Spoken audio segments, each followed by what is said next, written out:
por acompañarnos esta tarde aquí a la Biblioteca María Teresa Moreno. Hoy tenemos la presencia de escritores, poetas californianos que vienen a presentarnos este libro titulado Legendario de Baja California Sur. Sur, por favor, volumen 2. Me dio penita.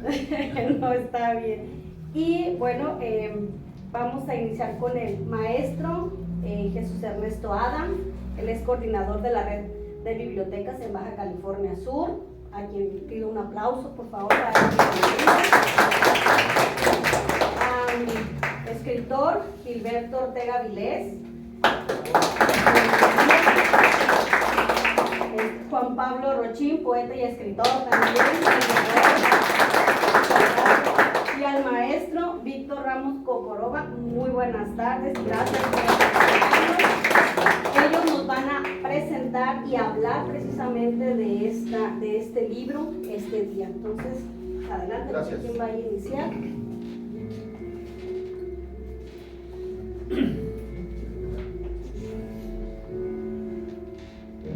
Muy buenas tardes. Pues, yo quisiera empezar a platicar de mi experiencia personal de una sola ocasión en que tuve los efectos cercanos o directos de un encuentro paranormal en la casa de ustedes.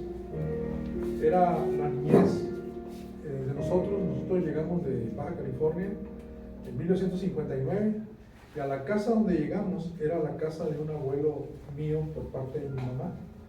Y en esa casa al fondo había un patio y había otra casa de ladrillo abandonada. Al frente estaba la carnicería y llegamos a la carnicería y por cierto que con el ciclón del 59 perdimos el techo porque era techo de cartón negro. Y lo perdimos el techo, a pesar de que lo amarramos con piedras y todo, lo perdimos en ese ciclón, que probablemente sea uno de los más grandes también que nos afectó desde Cabo San Lucas y terminó en San Felipe. Abarcó todo el mar de Cortés. Y se acabó el malecón también esa vez. Bueno, en esos años tenía yo mis hermanos más chicos, yo era el más grande, y andábamos jugando en el zacate bufe que había sembrado mi papá atrás, porque había traído un becerro para una fiesta que íbamos a tener a fin de año. Y no sé si era de fin de año la fiesta realmente, pero bueno. Enseguida de la casa de ustedes había muerto una señora con un cáncer en el estómago y oía unos quejidos todas las tardes o en la noche. Entonces la señora tenía que levantarse a caminar para desahogar un poco el dolor y oíamos los quejidos. Pasó el tiempo y muere la señora. Entonces nos fuimos a jugar al patio, como una semana después de que murió, porque teníamos miedo. Todo el mundo le tiene miedo a la muerte. Y estábamos jugando y éramos 6 hermanos. Eran los 3 más chicos y nosotros otros 3 más grandes. Y entonces cuando oímos el quejido venía de una letrina que estaba enseguida, porque en aquel tiempo La Paz abundaban las letrinas también. Y nosotros llegamos a usar también el quinqué para iluminar la casa. Y también teníamos letrina al fondo del patio. Y teníamos un pozo de agua, afortunadamente, porque la demás gente de alrededor usaba un grifo en la esquina para llenar los baldes de agua. Y oímos el quejido. Todos echamos a correr. Mi hermano más chico, los que seguían, pero había una hermana menor que no echó a correr, se quedó ahí. Se hizo pipí en ese momento. Y llegamos y mi mamá estaba en la cocina. Y mi mamá nos dijo, devuélvete por la niña, nena. Y ahí voy para atrás, yo solo, con más miedo que nada. Y tomo a mi hermanita de la mano y la llevo con mi mamá. Y mi hermana, pues a mi hermana le da, yo creo que mi hermana iba a entrar a la primaria apenas, y le da un vaso de agua con azúcar. Y ya le empezó a calmar, la cambió y todo, y pasó el tiempo. Pero cuando entró a la primaria, se le empezó a caer el pelo y le quedó como una rodilla, como si no tuviera nada que ver. Es totalmente calvo. Y cuando la lleva con la doctora le dice, tu niña tuvo un susto muy grande o tuvo un problema muy fuerte de nervios, algo pasó de ella. Y entonces le vamos a dar estas vitaminas y esta medicina para que le vuelva a salir el pelo, el cabello. Y así fue. Con el tiempo le volvió a salir el cabello y ella vive ahora en Tecate, porque muchos de mis amigos están regresando para allá. No muchos, pero sí. 2 tengo allá ahorita. Y entonces ella le pasó ese asunto. Entonces yo tuve esa experiencia que es un fantasma, pero además provocado con un sonido. Es una, pudiéramos decir que fue una alucinación auditiva o fue realmente un fantasma, pero a esa casa no entraba nadie, ya la habían sellado, ya estaba cerrada. Esa fue mi experiencia. Y les voy a comentar un segundo asunto. Cuando leí a Charles Dickens, tiene un libro de fantasmas muy bueno, que les recomiendo. No sé si son relatos al anochecer o por ahí va el título, ¿verdad? No lo recuerdo muy bien. Pero hay un cuento de fantasmas tremendo, que no tiene más de 2 páginas. Y en ese cuento relata él que 2 hermanos, una mujer y un hombre, se iban a separar en Londres. Y el hermano iba a viajar a la India, probablemente con el ejército inglés. Acuérdense ustedes que la India pertenecía a Inglaterra, estaba dominada por Inglaterra. Estamos hablando antes de llegar al año 1900. Entonces le dice el hermano: hazme una promesa, le dice, vamos a prometer esto. Si yo muero, me aparezco a ti, y si tú mueres, me apareces a mí. Muy bien, dice ella. Mi hermano se ve en barco, parte para la India, y pasan 2, 3 años. Y de repente la casa tenía 2 pisos, sube al segundo piso, y en el comedor se encuentra a su hermano. Hola, qué bueno, ya llegaste, qué bien, ¿cómo está la India y todo eso? Y él le dice: hermana, vengo a despedirme. Y luego le toma el brazo y en ese momento se desvanece, ya no lo vuelve a ver. Pero ella queda con una marca donde la tomó el brazo. Es fantasma. Entonces, esa es una de las historias de fantasmas que me impresionaron mucho, porque te deja una marca física, ¿verdad? Es muy interesante ese relato. Bueno, yo aquí traigo un texto. Todas las culturas tienen fantasmas. En todas, en el Sena Vesta, en la Biblia, en las 1001 Noche, en todos los libros, tanto de religión como de historias antiguas y de cuentos, aparecen fantasmas. Los romanos también creían en los fantasmas. Ellos les llamaban lemures. Y bueno, me adelanté un poquito, ¿verdad? La palabra legendario viene precisamente del latín. Viene de leyende o legende, que quiere decir leyendo. Es cuando la tradición oral se empieza a transformar en tradición escrita. Y bueno, rompió un poco lo que estábamos ya trabajando sobre fantasmas. Hay una definición de fantasmas que viene en el libro de James Joyce, de Ulises. Dice: ¿qué es un fantasma?, preguntó Stephen. Un hombre que se ha desvanecido hasta ser impalpable por muerte, por ausencia, por cambio de costumbres. Un creyente, este es otro relato, este es de George Loring Frost. Al caer de la tarde, 2 desconocidos se encuentran en los oscuros corredores de una galería de cuadros. Con un ligero escalofrío, uno de ellos dijo: este lugar es siniestro. ¿Usted cree en fantasmas? Yo no, respondió el otro. ¿Y usted? Yo sí, dijo el primero, y desapareció. Este otro se llama, muy breve también, Final para un cuento fantástico. ¡Qué extraño!, dijo la muchacha, avanzando cautelosamente. ¡Qué puerta más pesada! La tocó y al hablar se cerró de pronto con un golpe. Dios mío, dijo el hombre, me parece que no tiene picaporte del lado de adentro. ¿Cómo nos ha encerrado a los 2? ¿A los 2? Ah, uno solo, dijo la muchacha. Pasó a través de la puerta y desapareció.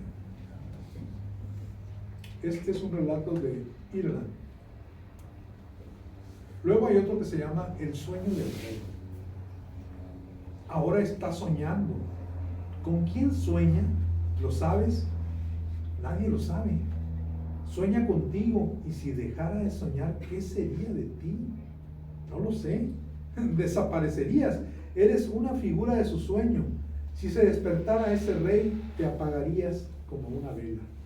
Ese es del autor de Lewis Carroll, que se llama A través del espejo, de Alicia en el País de las Maravillas. Bueno, A través del espejo es otro libro. Es otro libro, sí. ¿Hay fantasmas auténticos? Creo que sí. Aquí hay uno. ¿Habrá algo más prodigioso que un auténtico fantasma? El inglés Johnson anheló toda su vida ver uno, pero no lo consiguió. Aunque bajó a las bóvedas de las iglesias y golpeó féretros, pobre Johnson, nunca miró las marejadas de vida humana que amaba tanto. No se miró siquiera a sí mismo. Johnson era un fantasma auténtico. 1 millón de fantasmas lo codeaba en las calles de Londres. Borremos la ilusión del tiempo. Compendiemos los 60 años en 3 minutos. ¿Qué otra cosa era Johnson? ¿Qué otra cosa somos nosotros? ¿Acaso no somos espíritus que han tomado un cuerpo, una apariencia, y que luego se disuelven en aire y en invisibilidad? Este es de Tomás Carlyle. El texto se llama Sartor Resartus, 1834. Muchos pueblos primitivos, incluso por Fraser, acuérdense que Fraser escribió La Rama Dorada, uno de los mejores libros de magia. En su estudio suponía que el alma era la reproducción exacta del cuerpo donde se alojaba. Eso suponían los pueblos primitivos. De ahí que hasta la fecha los fantasmas guarden la apariencia de las personas que fueron en vida, a pesar de hallarse desprovistas de su materialidad. En función de esa idea se explicó por mucho tiempo el fenómeno de los sueños. Soñar con una persona no es, según esto, tener su representación mental, sino recibir la visita de un cuerpo inmaterial. Hay un libro de Lobsang Rampa que se llama El cordón de plata. Lobsang Rampa era un autor muy famoso porque escribía sobre los lamas del Tíbet y los poderes que desarrollaban. Y él dice que nosotros, cuando estamos durmiendo, empezamos a separarnos del cuerpo y nos vamos y podemos atravesar la atmósfera y seguir a la estratosfera y viajar por el espacio e irnos a otro país, como sea. Pero nos sostiene con el cuerpo un cordón de plata. El día que alguien corta ese cordón de plata es cuando llega el muerte. Bueno, esa es una idea que tienen los tibetanos. Uno de los casos más célebres en la creencia de fantasmas fue el autor de Arthur Conan Doyle, que escribió la gran obra de detectives, ¿verdad? ¿Quién practicó el espiritismo para encontrar a su hijo? Vienen ahora 2 definiciones. Dice, los fantasmas invisibles se les llama así a los que solo pueden ver los niños y juegan con ellos. Se dice que algunos pequeños cuentan con un poder especial para percibir a los espectros. Lo pierden durante la adolescencia. ¿Quiénes son los fantasmas extras? Se denomina así a las misteriosas figuras que aparecen en las fotografías o en las filmaciones, a pesar de no haberse hallado presentes durante la toma de estas fotografías. Son los que aparecen a veces en fotos y que nunca estuvieron así. A nosotros nos pasó una vez. Se tomó una foto en un restaurante, vino un actor que se apellida Rey, ¿verdad? No sé si lo conozcan. Su hijo es piloto aviador y se convirtió también en director de teatro aquí en La Paz. Estábamos comiendo con él y de repente, no comiendo, era en la tarde, en un restaurante que está en Malecón, y alguien tomó una foto. Entonces aparecemos una compañera que se llama Graciela Pozo, un servidor, y los dos, el actor y el hijo. Y atrás aparece un anciano que nunca vimos. Dijimos, bueno, ¿y este señor dónde estaba? Porque nunca lo vimos atrás de nosotros ni enseguida. Entonces ahí fue un efecto que dijimos, bueno, es un extra, ¿verdad? Ahora, las guerras están pobladas de fantasmas, ¿eh? Desde la Primera Guerra Mundial, la Segunda, incluso desde la Guerra Civil, la Revolución Mexicana, está poblada de fantasmas. Hay gente que ha escuchado, incluso cercanos a donde se han dado las batallas, el fragor de la batalla la han escuchado. Hay gente que ha escuchado cañonazos donde hubo batallas. Generalmente el fantasma está en un lugar donde ocurrió un hecho violento y de sangre. Generalmente. La otra posibilidad del fantasma es de que haya una relación sentimental con la persona. Hay personas que ven a la mamá o que ven al papá después de muerto, ¿verdad? Eso nos ocurre. Incluso hay autos fantasmas, barcos fantasmas. Hay una infinidad de fantasmas que pueblan nuestra vida y la literatura, ¿verdad? Yo voy a nomás a permitirme leerles un breve relato que me lo atribuyó a mí Juan Pablo Rochín, que yo le narré, pero en realidad el que me la contó fue Víctor Ramos Pucón. Se llama La Niña de la Vela. La aparición de la Niña de la Vela es una historia conocida por la gente de antes en la ciudad de La Paz, por el barrio del Esterito. Se cuenta que una niña de 5 o 6 años cayó en un aljibe y se ahogó mientras su madre trabajaba en una casa aledaña a la calle Madero, entre lo que hoy es la Casa de Cultura y la calle José María Morelos y Pavón. Mientras la mamá de la pequeña hacía labores de limpieza, la niña jugaba en el patio. Un día dejaron abierta la tapa de cemento del aljibe donde almacenaban agua, y en un descuido la nena cayó en y se ahogó. Los dueños de la casa y su madre la buscaron desesperadamente todo el día. Sin embargo, la encontraron ya muy noche, luego de que a algunos se le ocurriera alumbrar con una vela encendida el interior del pozo. Dado que en aquel entonces, aquí dice que no había alumbrado eléctrico en la ciudad de La Paz. Después de su muerte, la niña aparece en las noches de luna llena, caminando por las calles de la ciudad con una vela encendida en la mano, y pide ayuda para llegar a su hogar. Se dice que su presencia no causa miedo, sino que brinda una sensación de paz y tranquilidad. Cuenta el amigo de un amigo que una noche, un hombre que caminaba solo por la calle Morelos y Pavón, de regreso a casa después de una larga jornada de trabajo, se topó con la niña de la vela. Al principio pensó que se trataba de una pequeña extraviada, así que se aproximó para ayudarla, pero al verla de cerca notó que su rostro estaba empapado en lágrimas y que tenía un gesto triste y desolado. La niña le ofreció la vela y le pidió que la acompañara hasta su domicilio.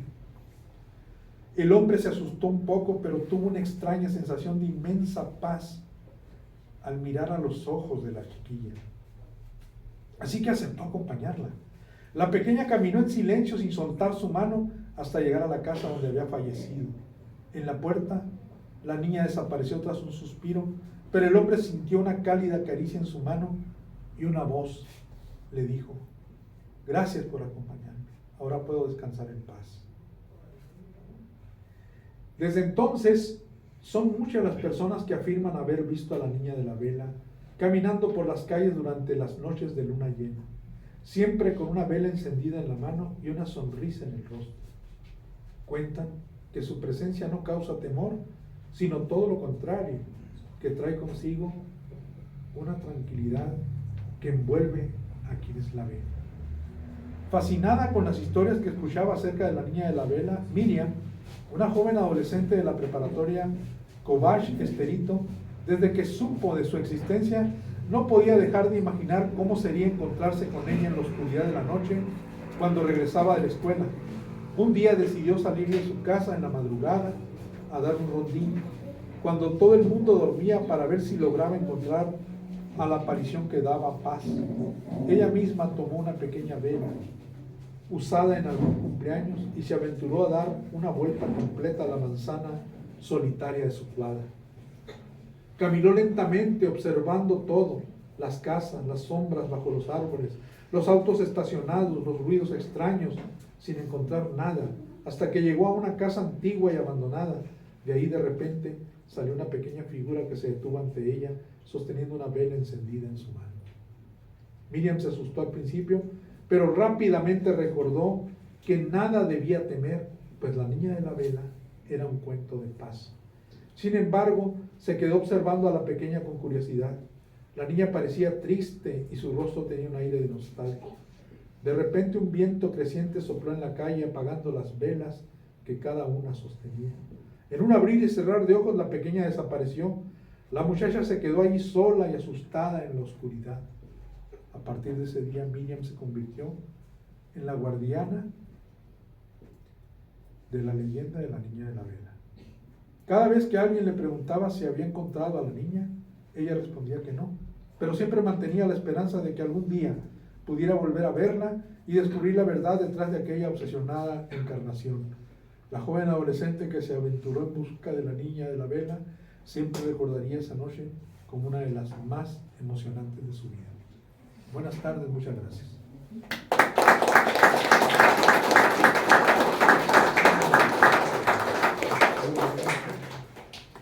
Continuamos con ustedes, Víctor Ramos. Buenas tardes. Este libro es maravilloso. He tenido oportunidad de leerlo y tiene más de 20 relatos que son extraordinarios. Dentro de estos relatos hay uno que nosotros de alguna manera participamos para la creación del mismo. Este libro, desarrollado por el maestro Rochín, que está aquí con nosotros, se los recomiendo mucho, aparte de que tiene unas hermosísimas ilustraciones que van dándole vida a cada una de las páginas que este libro contiene. Yo les voy a narrar algo muy interesante. Sucede que allá a principios del siglo XXI, finales del siglo XX, surgió una inquietud porque algo extraño había aquí en el municipio de La Paz. Y eso extraño era que allá por la roca fosfórica había aparecido una pintura rupestre que no tenía nada de rupestre antiguo, sino tenía algo extraordinario, que era esta figura que estamos viendo aquí. Nosotros empezamos a llamarla el hombre verde, o quizá también le llamó otras personas el Buda de la montaña. Es una figura extraordinaria que ustedes pueden estar ahorita apreciando ahí. Es una figura que se encuentra precisamente en la ubicación geográfica, es 24 grados, 21 minutos, 45 segundos de latitud norte y 110 grados, 42 minutos de longitud poniente.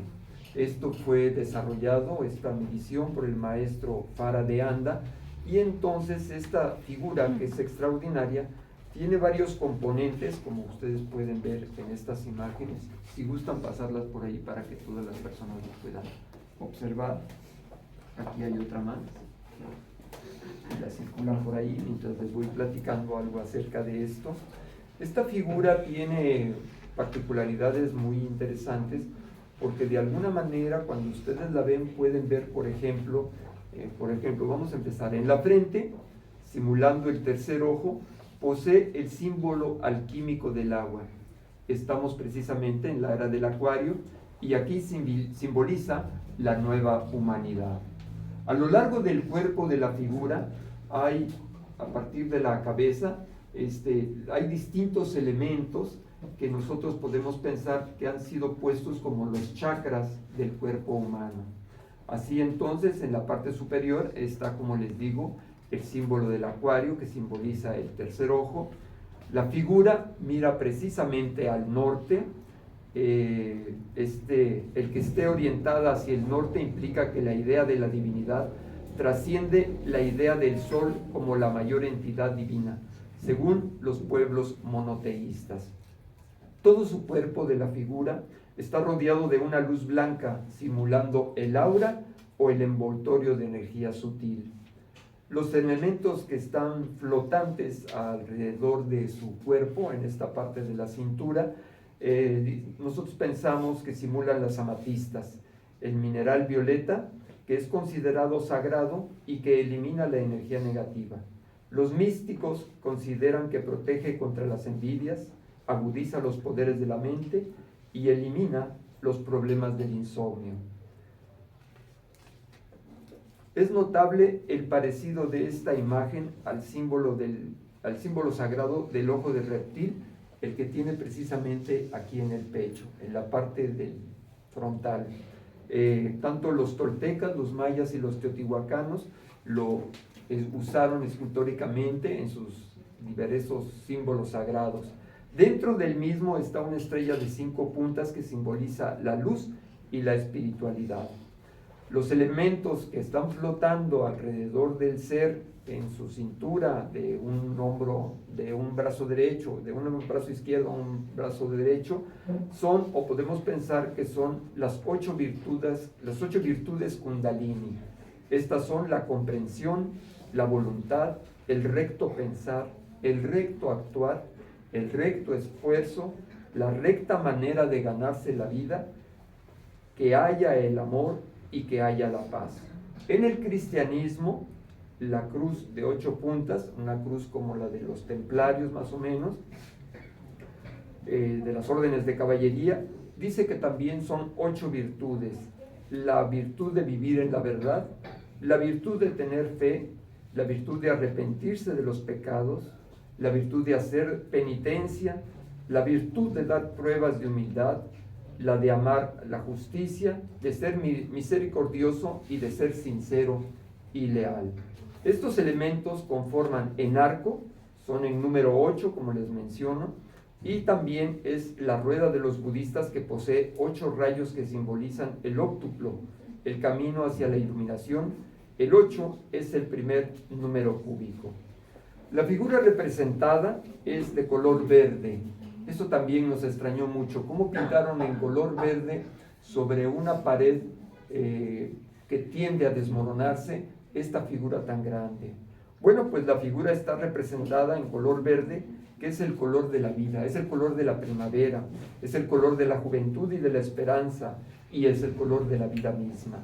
El color sagrado del Islam es el color verde, y también en el cristianismo el color verde simboliza la Santísima Trinidad. En la actualidad, como todos muy bien sabemos, el color verde representa la armonía, y más en estos tiempos, una alerta de nuestro mundo hacia volver a mirar la naturaleza.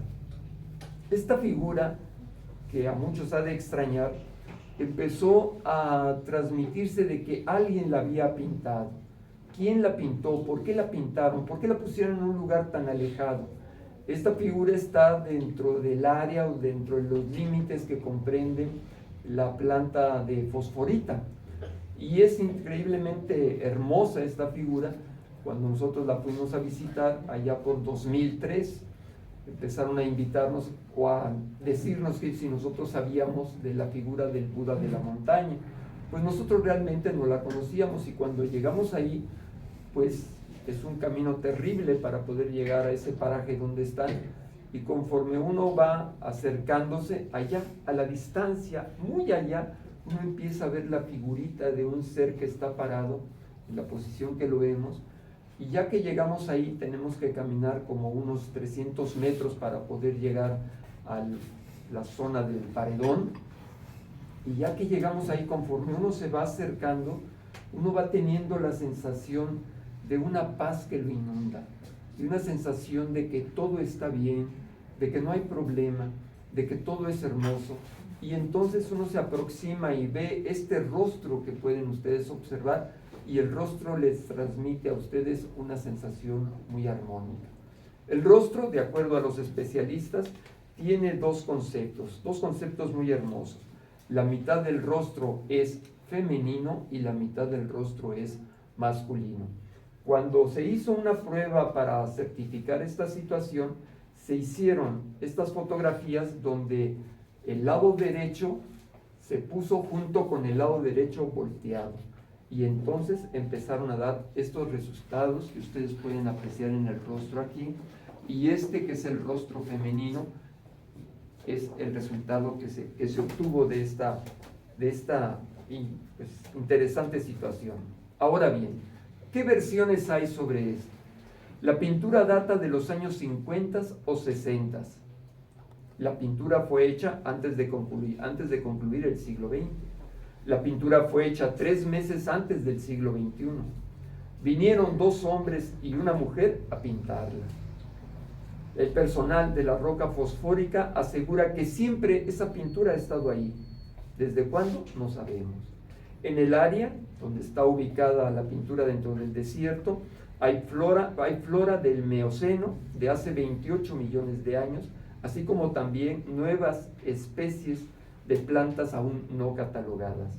Se piensa que está ubicada ahí para hacer una señal para los extraterrestres, porque también esto es muy interesante. Cuando mi hijo fue a entrevistarse con mucha gente de alrededor que tienen sus casitas, sus ranchitos por ahí, le dijeron que en determinados meses del año y determinados días de esos meses, del cielo se desprende algo muy interesante que viene volando muy brillante en forma de una campana de una iglesia, y esta llega y se sitúa precisamente enfrente de la pintura. Mi hijo les preguntó si tenían imágenes o algo. No, pero varias personas confirmaron esta situación. Una persona entró en trance en este espacio y un espíritu le informó que esta imagen está en un sitio de mucha riqueza. ¿Cómo no? Pues es precisamente la zona de la roca fosfórica. La roca fosfórica, al extraerse, contiene elementos de uranio, y estos elementos de uranio se utilizan para diversos fines dentro de la energía atómica. También la figura está situada en las proximidades de San Juan de la Costa, cercana a las instalaciones de la roca fosfórica, en un arroyo gigantesco, del cual se dice que son terrenos de un señor llamado Tomás Ceseña, actual delegado de dicha región. Claro, esto en el 2003. Se sabe que don Tomás Ceseña vendió su rancho a un canadiense, pero el señor Ceseña sigue trabajando con el canadiense.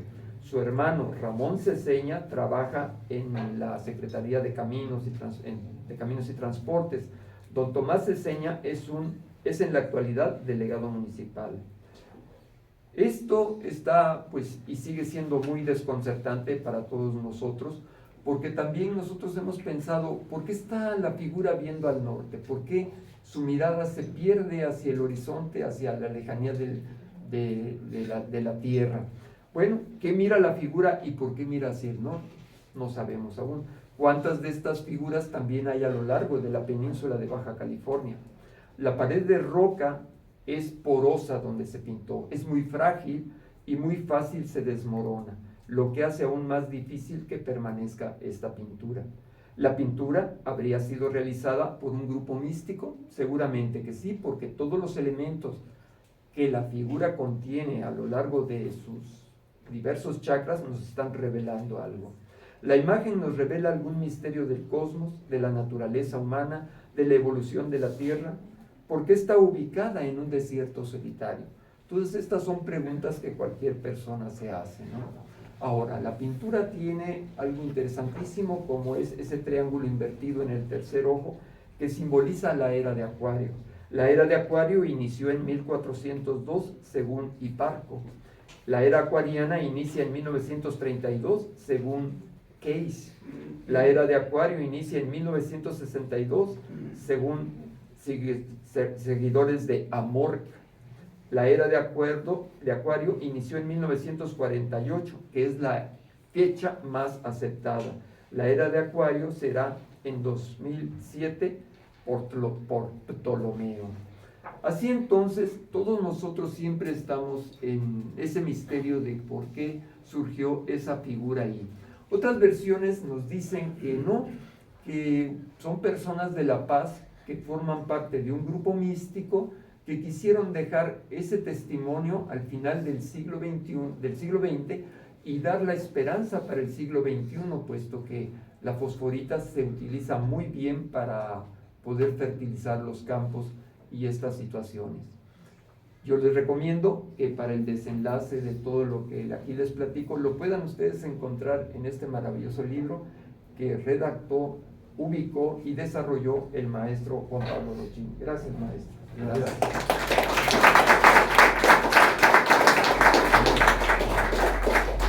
Humberto Ortega les hablará un poco también de ese trabajo.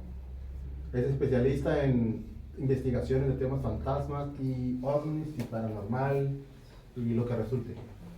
Adelante. Bueno, en primera, pues muchas gracias a mi compañero amigo Juan Pablo Rochín, que fue quien hizo posible este legendario, que ya lo he publicado, ya he dicho pues en todas partes que es el mejor libro de leyendas que se ha publicado.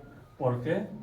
Porque tiene grandes autores como aquí los amigos, ya los escucharon, tienen miles de historias así interesantes, algunas están aquí. Además que son leyendas o historias que no van a ver en los libros de leyendas que se encuentran en todas partes. Por ejemplo, no van a encontrar el mechudo, no van a encontrar la animita. Son buenas leyendas, pero son leyendas que ya se han contado miles de veces, con muchas mentiras también. Pero la verdad está muy bueno. Voy a comentar tantito de lo que platicaron los compañeros, que está muy interesante. Por ejemplo, el primero, el caso de la niña en la vela. Yo leí el libro y todas las historias me parecieron fascinantes, pero el de la niña en la vela, me cautivó, porque el año pasado fui con un equipo de exploración paranormal a la Casa de la Cultura, que está por la zona más o menos donde aparece la niña en la vela. Y pues la exploración fue normal, captamos algunas señales, ruidos, imágenes con los aparatos, pero nada sobresaliente a lo normal de una exploración urbana, que probablemente muchos de ustedes estén familiarizados con eso. Ya la grabamos, fuimos en vivo, fuimos dos grupos de exploración, cada quien con su grabación diferente.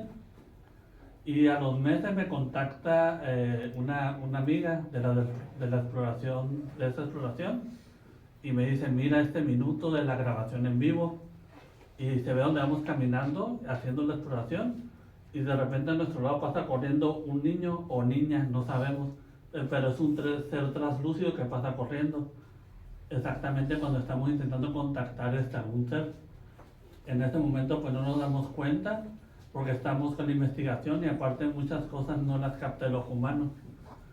Y cuando leí el libro, la leyenda que compartió el maestro Adam, dije: no, pues a lo mejor era la niña de la vela. ¿Por qué? Porque también coincidía que era noche de luna llena. Así que no le vimos cara al niño porque era un ser translúcido, pero pudo haber sido. En cuestión del gigante verde, yo también creo que siempre he estado ahí. Por lo menos yo siempre lo he considerado así.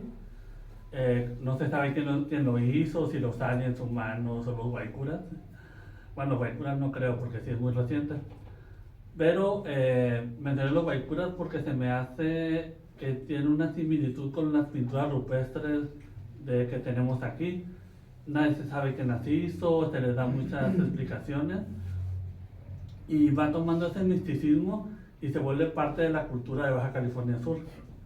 O sea, yo creo que el gigante verde, y ya se está desfilando un poco, si no me equivoco, por el tiempo, pero afortunadamente hay imágenes y quedan las historias, así que si tienen chance. Y este libro. Y el libro. Pues creo que es una caminata moderada para ir, y sería bueno que si tienen oportunidad vayan.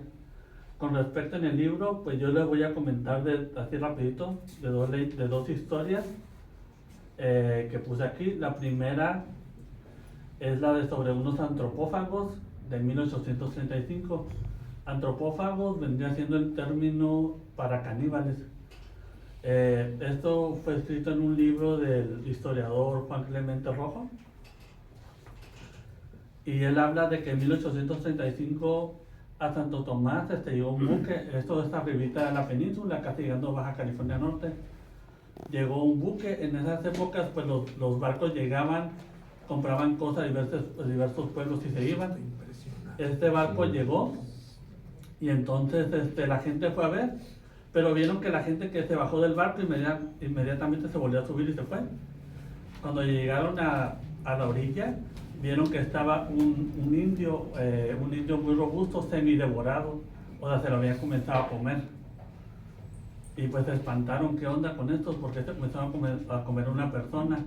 Estas personas siguieron atacando a diferentes poblados ahí cercanos, hasta que en una población llegan, y como ya se había corrido el rumor, una señora comienza a gritar que vienen estos seres. Según lo que comentan, pues la historia, pues estas personas venían como que con ojos de rabia y enojados, o sea, casi, imagínense como si fueran zombies, y se querían comer a una señora y unas niñas, pero estos dieron aviso a unas personas, y estas personas dieron aviso a unos cazadores de nutrias. Para los que no saben, aquí antes había nutrias, pero se extinguieron, y pues los cazadores de nutrias pues iban y cazaban nutrias con rifles, así que los corrieron a punta de rifle, de arma, y se dice que estos antropófagos huyeron muy cerca de la isla Guadalupe, y ya nunca se supo nada de ellos, pero que andaban haciendo unas personas devorando gente aquí en la península, pues es uno de los misterios que pueden ver en este libro. Y otra de las historias que pongo así rápido, es una leyenda urbana, no tan urbana, de por allá de los años 2000, que habla sobre la antena que desviaba huracanes aquí en Los Cabos. Pues el año 2000, que para nosotros los jovenzuelos de 40 y tantos nos suena como que fueran de 5 años, ya fueron hasta el 20, pero en los 2000 se decía, no llegan huracanes porque hay una antena que desvía huracanes en Los Cabos. Y esto era un rumor que andaba hasta que se dieron cuenta que sí, había una antena ionizadora, supuestamente para estudio del clima, en el Instituto Tecnológico de Los Cabos, que se llama. Y entonces los agricultores, la ciudadanía se comenzaron a quejar, oye, desde que instalaron esta antena, que fue en el 2004, no ha llegado ningún huracán, no puede ser casualidad. Así que la mandaron, digamos, quitar, y curiosamente cuando la quitaron, llegó un huracán bien fuerte y nos dio en la torre, pero sí, o sea, los huracanes son necesarios para la península. Y esto lo puse porque es una leyenda urbana, y muchas leyendas urbanas tienen si les rascas, les investigas, te das cuenta que son reales. Cuando salió publicado el libro, pues comencé a buscar y dije, voy a ver si sigue la información en línea, porque yo la información la encontré en línea de cómo Protección Civil mandó quitar la antena.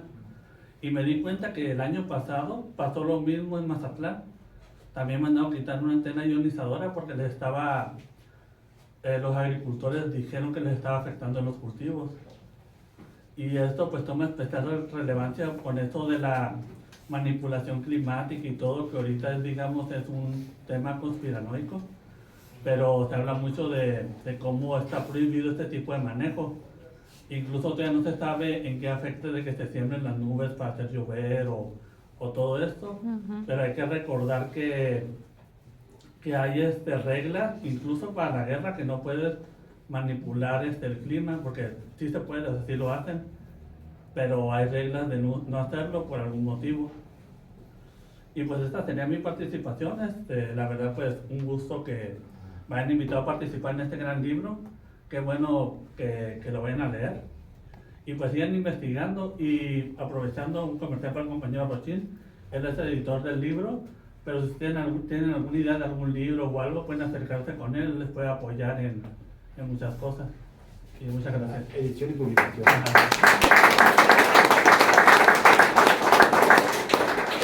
Pues muchísimas gracias. Me voy a poner de pie. Muchísimas gracias por su asistencia.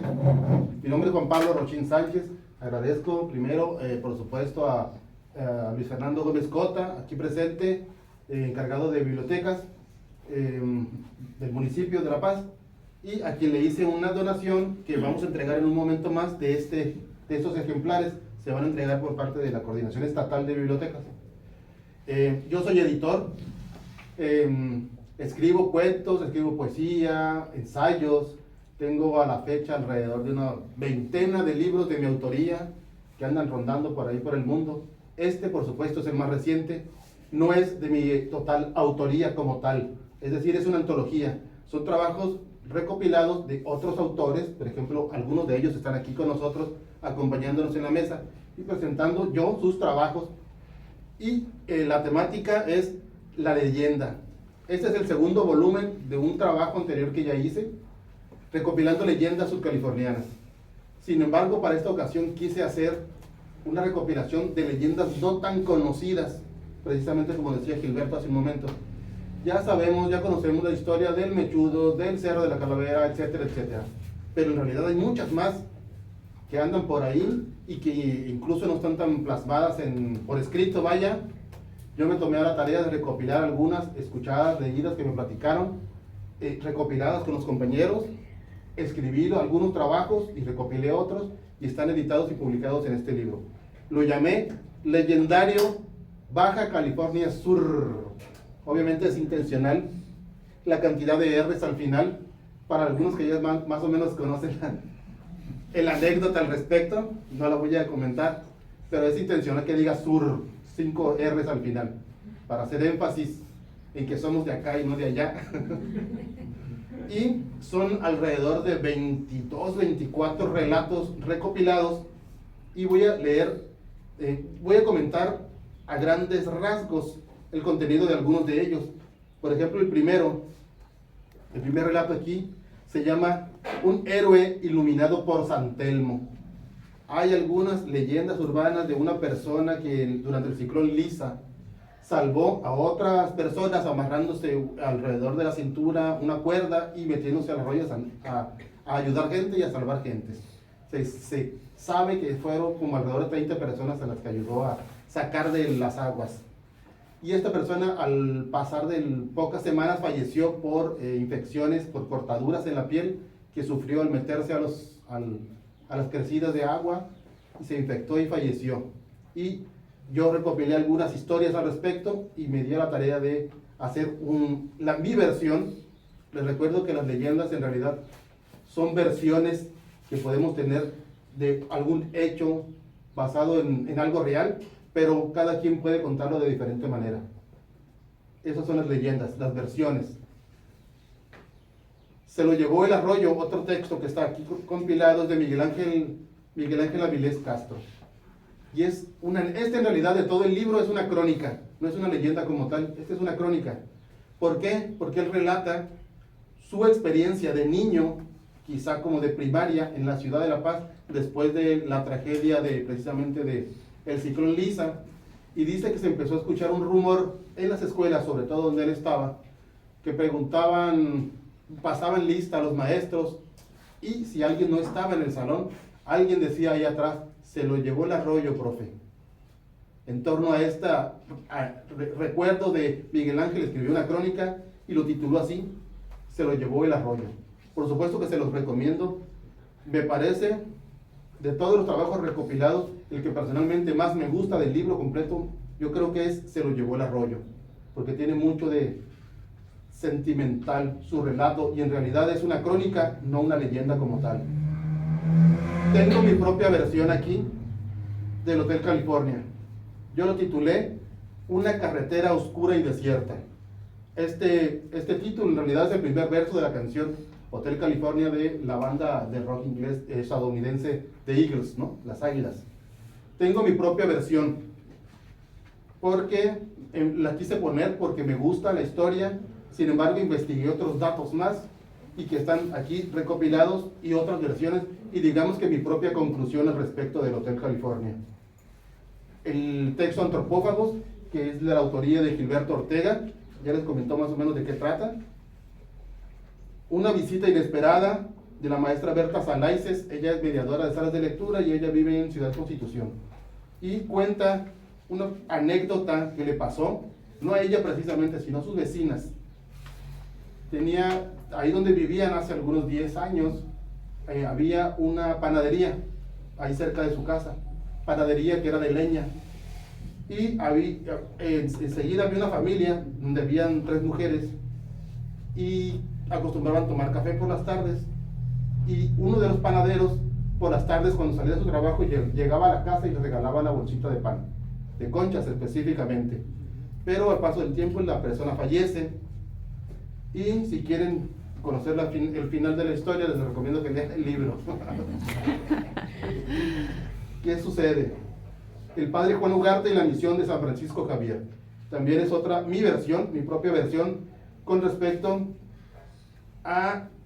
no solo a la fundación, sino a la fortaleza de los padres jesuitas, en este caso, para mantenerse en la península. En este caso, este padre lucha contra unos indios cochimíes y los vence a mano limpia, y lucha también contra un tigre de montaña, contra un león de montaña. Tengo mi propia versión al respecto, narrado a manera de narrativa o de cuento, pero contando su historia, de cómo se fortalecieron las misiones después de lo que sucedió al padre Juan Ugarte en San Francisco Javier. La niña de la vela es un relato del maestro Ernesto Adams, que en realidad tiene coautoría de un servidor, porque el maestro me pasó la leyenda la historia escrita en una hoja, escrita a mano por él en una hoja en blanco. Yo me la llevé, la transcribí y le aumenté, como podrán ustedes imaginar. Entonces yo hice el final, digamos, como cuento, pero la historia, la anécdota original, me la pasó el maestro Ernesto Adams, que a su vez la escuchó de Víctor Ramos, que a su vez lo escuchó de alguien más. Y bueno, fueron rescatados, transcritos y publicados en esta versión física. Un velorio fantasmal es una historia que me contó un maestro sobre una aparición de un velorio fantasma en la ciudad de La Paz, de más o menos de la década de los 80. Aquí está una versión a manera de cuento, pero es basada en una historia real. Y bueno, un lagarto prehistórico en Matancitas es el único relato que es ficción, completamente ficción de todo este libro. Es decir, todos los demás tienen su base en cierta anécdota real. Sin embargo, un lagarto prehistórico lo inventé yo, es de mi autoría, y es una simple, aunque el inicio es bastante real, porque me basé en un hecho de mi infancia, cuando mi padre y mi familia íbamos yo de niño, de primaria,